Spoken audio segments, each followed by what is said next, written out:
Shazad 500 presents Canadian Elections of History.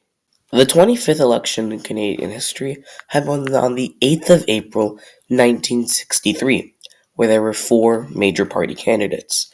Hell, they're the same major party candidates from 1962, so I'll just pull up that video real quick. Where there were four major party candidates.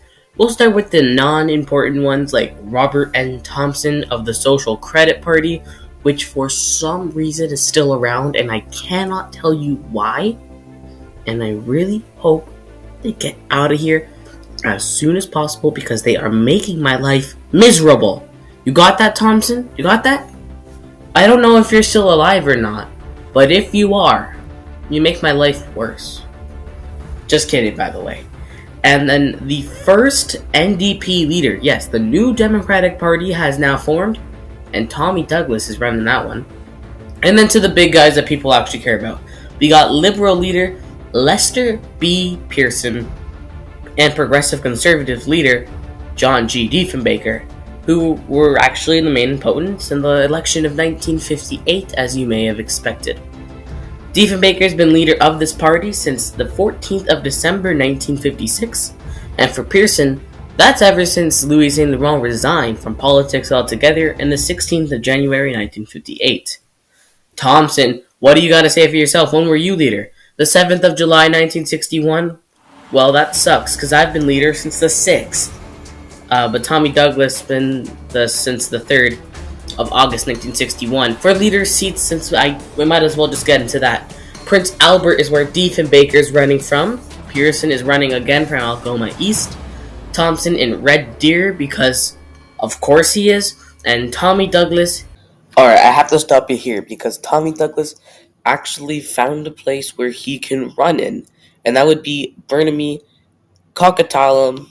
Since the 1962 election, a lot of shady stuff has happened under Diefenbaker, like half of his party wanting him to be removed from leader of the party, or half of his party wanting missiles in the country and the other half not.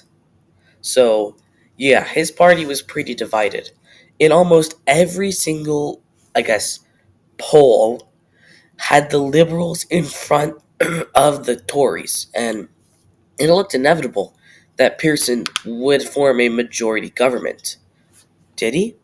Well, according to the 79.2% of Canadians who decided to vote, which is 0.2% higher than the last election, the winner was to receive 128 seats out of a needed 133. So not a majority, but still, you're winning the election there. With 3,276,996 votes, which amounts to 41.48% of the popular vote. No surprise here, Pearson is the new Prime Minister. As for Diefenbaker, he received 95 seats, and I usually don't like to talk about how much seats the cheats change, but that is 21 seats lower, which is one of the highest amount of seats down for the incumbent Prime Minister. He received 2,591,613 votes, which amounts to 32.8% of the popular vote. A lot of people were shocked that not Pearson won, but that Pearson didn't win by as much as they thought they did. That's how bad Diefenbaker did in just 1 year.